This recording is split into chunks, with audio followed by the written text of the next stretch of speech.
From Focal Point Radio and Radio Fairfax in Fairfax, Virginia, this is The Mimi Gerges Show.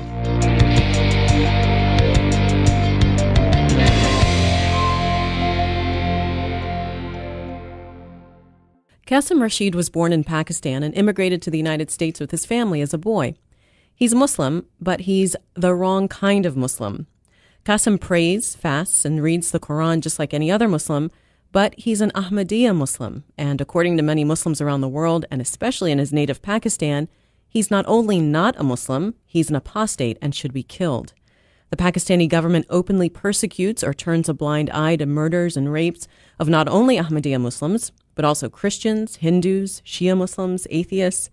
Qasim Rashid says that Pakistan is choking on its bigotry and exporting it to the U.S.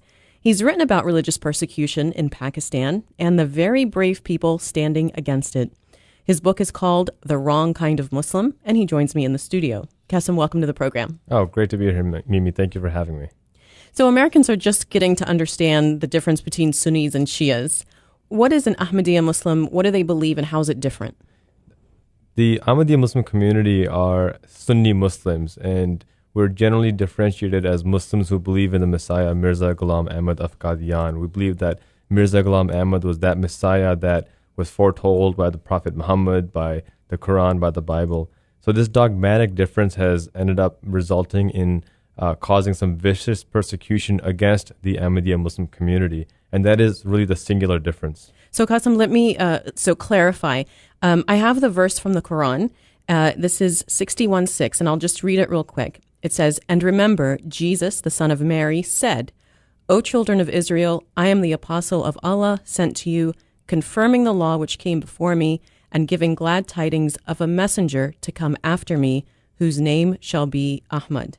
So this is the Quran saying this, that Jesus said it. So it's not actually in the Bible. Christians don't believe that Jesus says somebody is coming after him, but this is the verse in the Quran that a lot of this stems from, right? Right. Well, so a lot of this comes down to dogmatic and spiritual interpretation. And, part of what I write in this book is we can agree to disagree on religion. And I want to emphasize that this is not a religious book.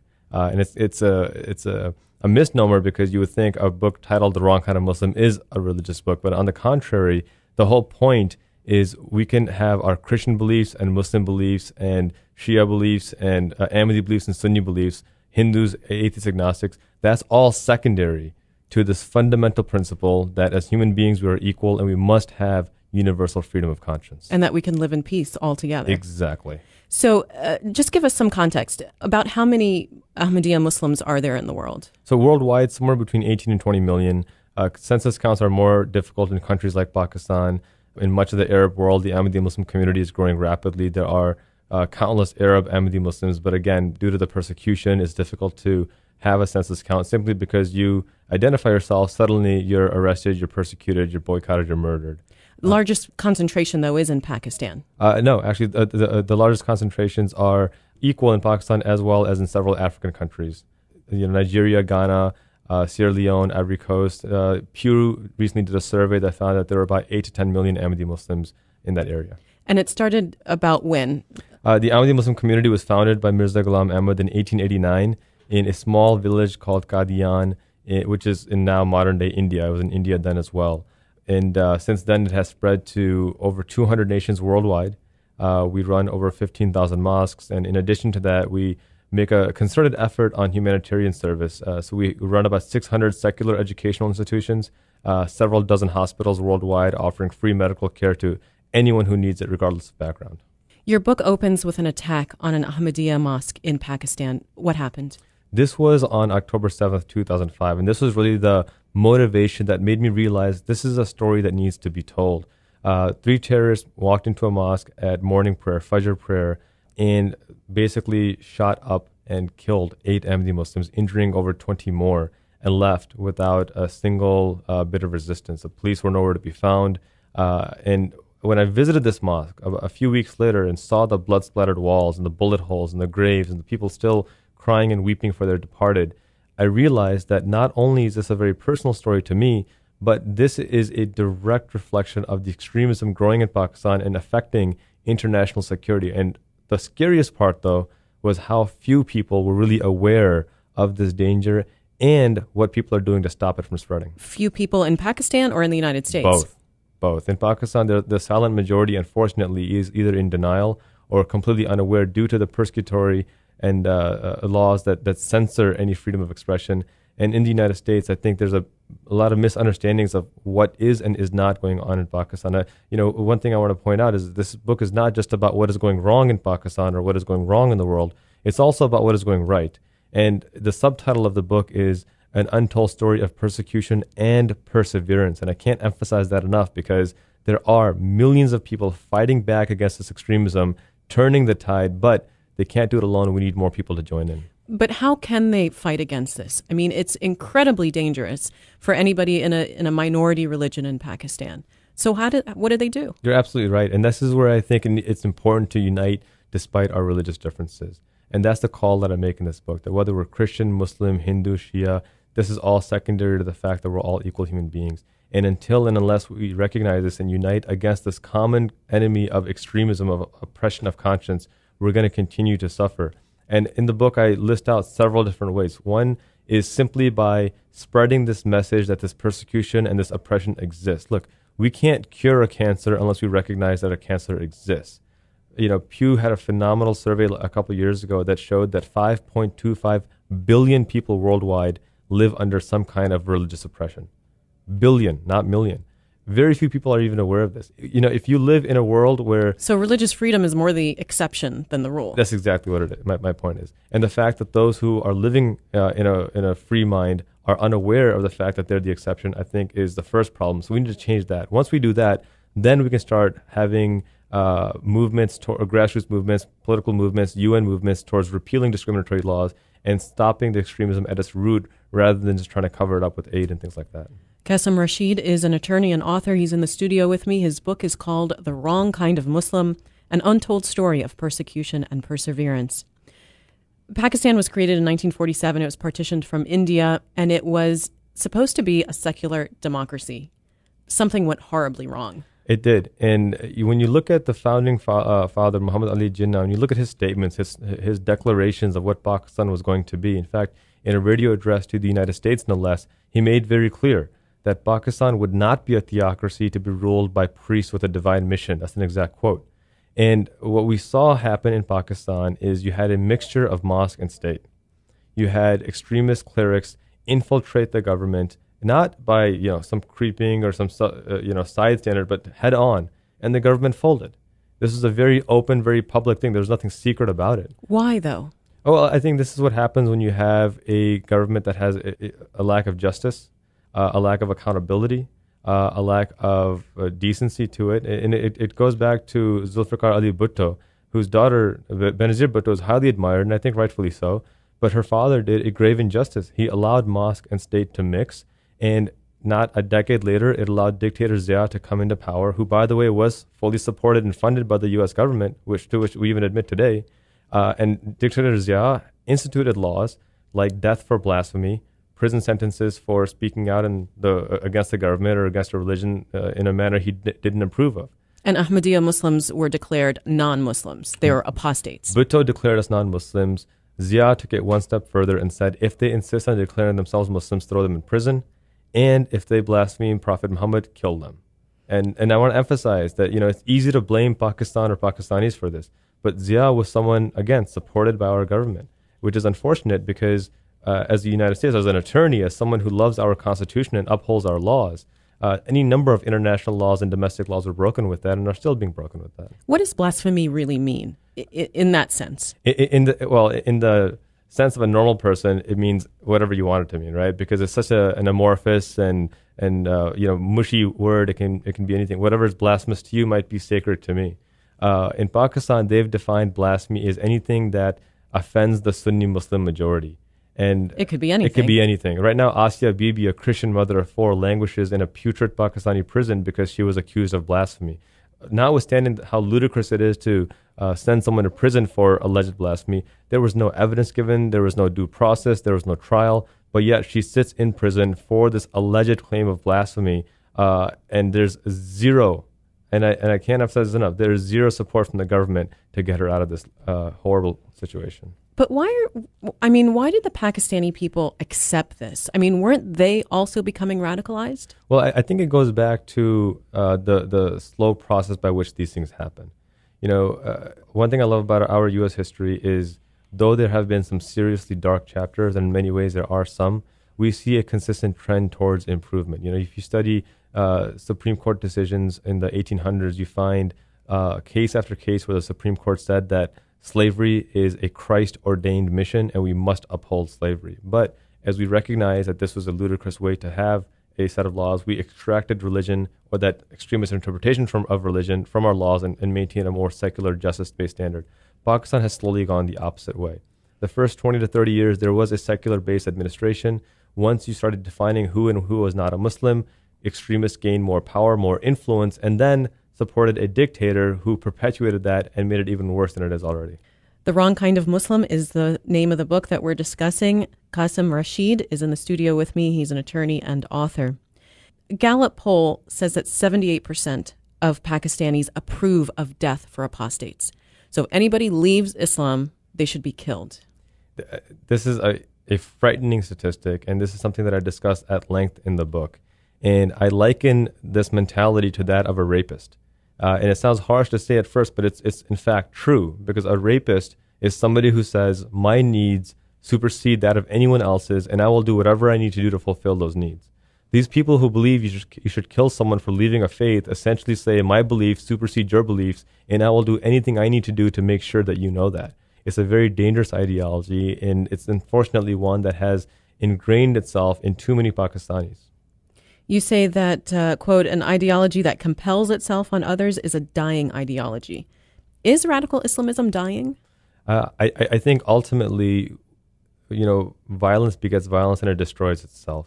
One of my favorite quotes of Mirza Ghulam Ahmad, who is the Messiah and founder of the Ahmadi Muslim community, he said this 120 years ago, that religion, which needs to make up for its weakness and argument with the sword, needs no other proof of its falsification. It cuts its own throat before reaching others.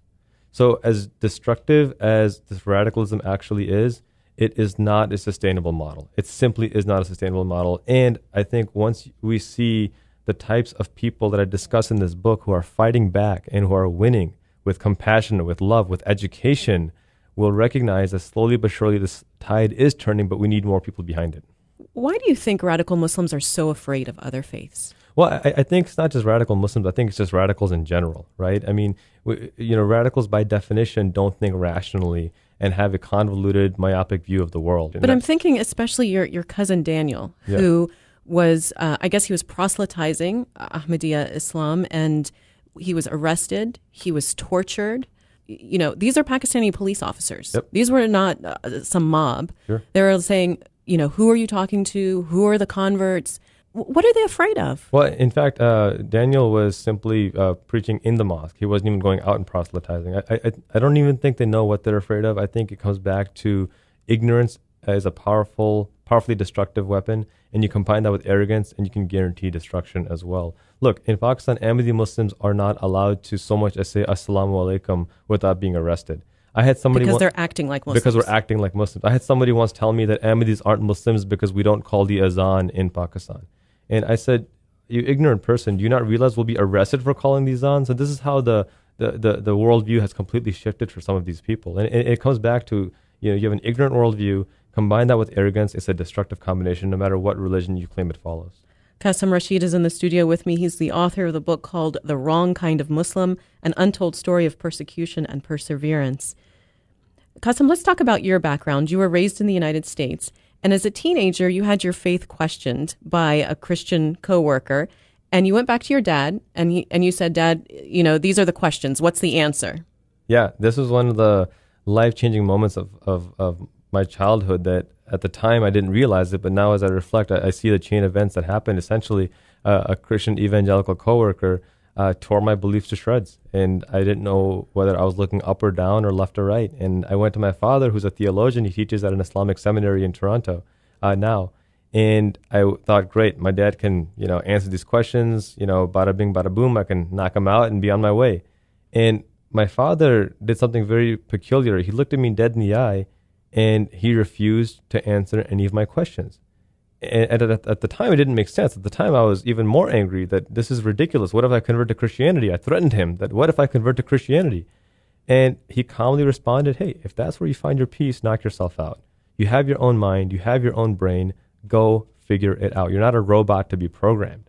And that's essentially the argument that I'm making in this book, that as human beings, we're not robots. We cannot be forced to believe something, and we cannot be told what to believe. We have to learn how to think instead of what to think.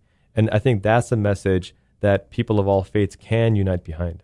I really liked your dad's response, but I was thinking I would have probably freaked out. I mean, he stayed perfectly calm. Was that an act, or was he really like, sure, go find your own answers? No, he was genuine about it, and I think it goes back to two things. One, there's a very important verse in the Quran that says, La ikraha fid din, there's no compulsion in matters of religion. And so for him to be a Muslim theologian and preach this, but then when it comes to his own kids, protect them and shy them away and tell them what to believe, it would be hypocritical. But I think it also goes back to one of the teachings of Mirza Ghulam Ahmad, where he said that when you're searching for truth, one of the prerequisites is you must be objective in everything you do. You cannot have a preconceived notion going into it.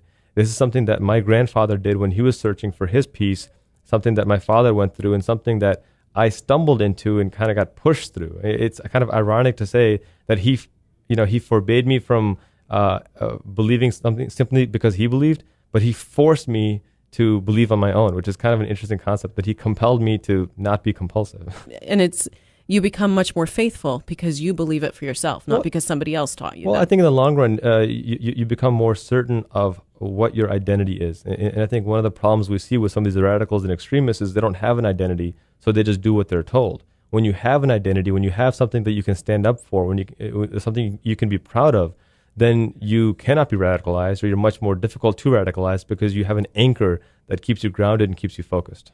You were visiting India with a friend who grew up in Pakistan, and you were talking to a Hindu shopkeeper about his faith.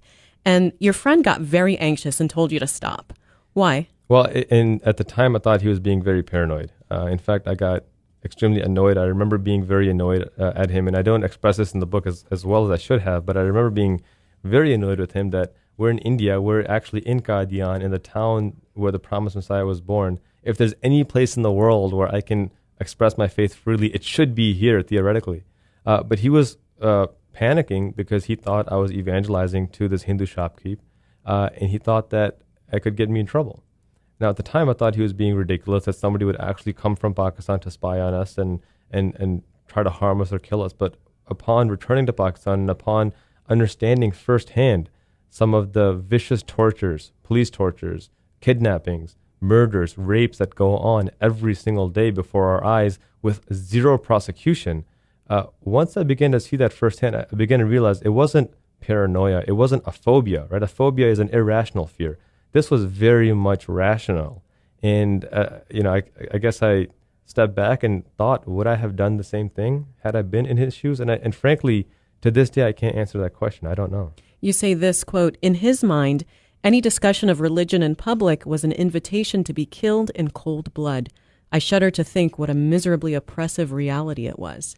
Well, and that's unfortunately what tens of millions of religious minorities have to suffer through in Pakistan. What impact does that reality have on the people of Pakistan or any country that has that kind of oppressive religious intolerance? Well, I think you see this when you look at the people that are in their 20s and 30s in Pakistan. They've been raised in a society where might is right, where the government has defined what is, quote, the right Muslim, and if anybody is not in that cookie cutter shape, is suddenly the wrong kind of Muslim.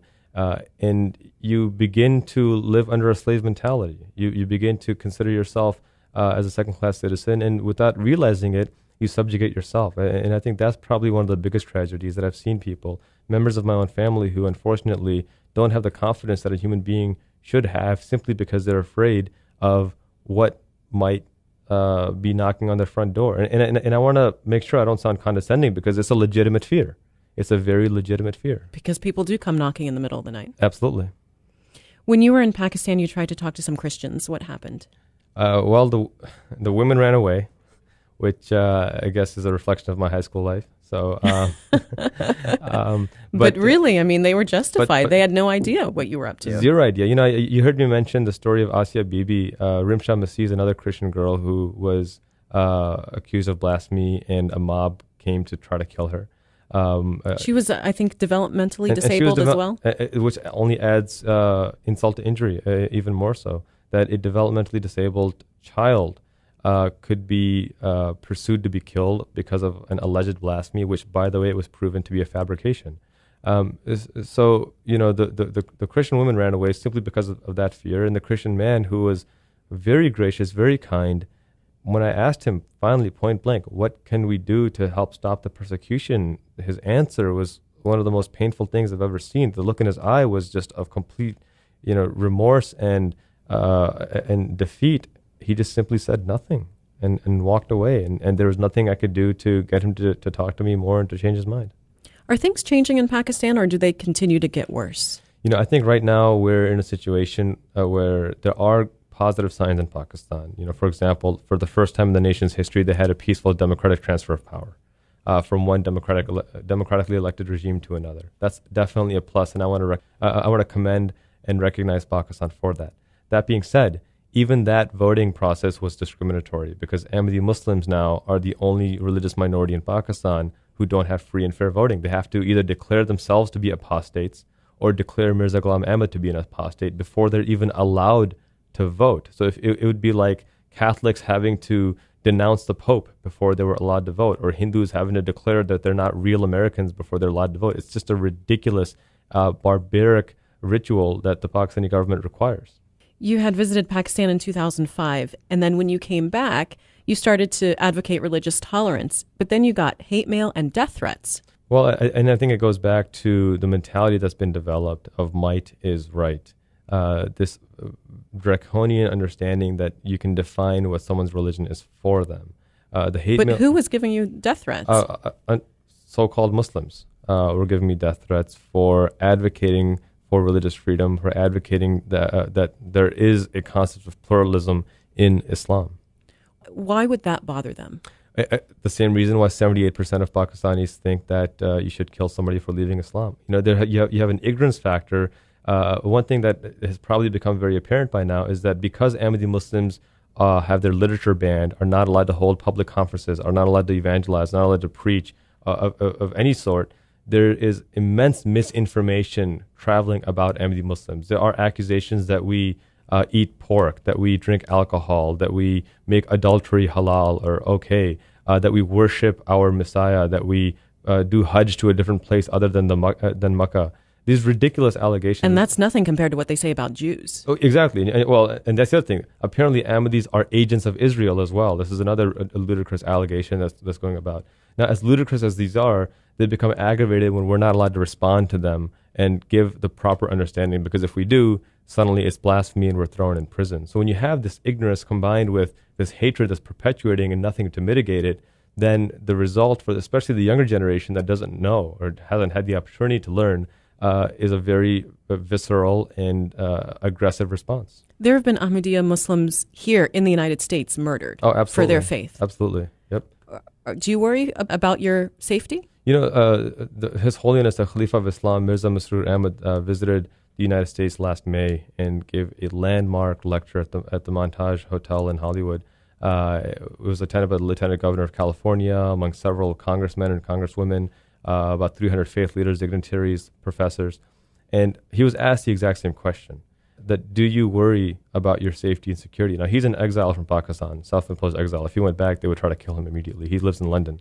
And his answer was very simple. He said, look, our job as a spiritual organization, as a spiritual person, is to advocate for peace, for a relationship with God, and for service to humanity. That is our mission. That is what we will continue to do as long as we have life in our bodies. Should someone try to kill us, that's their prerogative. But we trust in God, and we will continue to do whatever we need to do to serve humanity and to serve God with peace and compassion. Qasim, what do you want people to do with the knowledge that they've gained from this book? I want them to take action. What? The actions are threefold. One is to support those victims of terrorism and support those who are supporting those victims of terrorism. You heard me mention earlier that we run dozens of hospitals worldwide. We have several hospitals in Pakistan who provide free medical care to Hindus, Christians, Jews, atheists, agnostics, you name it. Support these hospitals, support these places so people who are suffering have a place to get treatment, have a place of refuge when they are being persecuted. The second thing is to educate yourself on these problems and educate your family and your friends, your circle of influence. It's one thing to watch a 30-second news clip. It's another thing to sit down with those whom you care about and say, hey, this is a serious problem. We need to be more aware of what is going on in the world. This book, I provide a very comprehensive analysis of what's going on in Pakistan, and I try to do it in an enjoyable format. But this is just one book. This is just one story. There are millions of other stories out there, millions of other research articles out there, millions of other opportunities to learn and to educate yourself. And then finally, and I think this is, in my eyes, the most important part, and this is the theme I've made in the book, is win the hearts. Don't be afraid of the other. Engage people of different faiths. Engage people who have different ideologies. Learn from them. This book doesn't just ask you to glaze over the differences that we have with one another. Christians and Muslims may never agree on the identity of Jesus Christ or with Jews, and that's okay. That doesn't mean that we discard that. It means that we recognize that and we learn to respect that. One of the things that this book has already attracted for me are several people, Jews, Christians, and atheists and Hindus, who before had a negative understanding of what Islam was. But because of this, they've written to me that now we have a bit more confidence in engaging with Muslims and recognizing that though we may have different dogmatic beliefs, we all have that same vision of a peaceful society. So those are the three things. Support those suffering, educate yourself and with those around you, and then engage with one another and try to win the heart. Qasim, this is a self-published book. Why did you decide to go that route? Well, I would be lying if I said I wouldn't have welcomed a piece from Random House or Simon & Schuster, but the greater context is that I had a choice of either publishing it by censoring out several of the things that I felt were fundamental to this book. And I got feedback from publishers that while the book was well written, they were too afraid, frankly, to publish it because they were fearing the Taliban backlash. If you'll notice, my editor, who did a wonderful job, asked that I not mention their name simply because of the fear of the backlash from terrorists, which is, I think, another reason why it's so crucial people read this book and recognize that this is how oppressive these terrorists are, that they're even preventing people in the United States from openly associating with the book. Qasim Rashid, he's an attorney and author. His book is The Wrong Kind of Muslim, An Untold Story of Persecution and Perseverance. It's self-published, and the link to buy it on Amazon is on our website, mgshow.org. Qasim, thanks so much for being on the program. Privilege is all mine. Thank you. That's our show for this week. Email me your comments or questions to feedback@mgshow.org and join us on Facebook and Twitter. You can support this program through a variety of ways. Just visit mgshow.org and click on the link that says Support. Thanks for listening. I'm Mimi Gergis, and I'll be back again next week.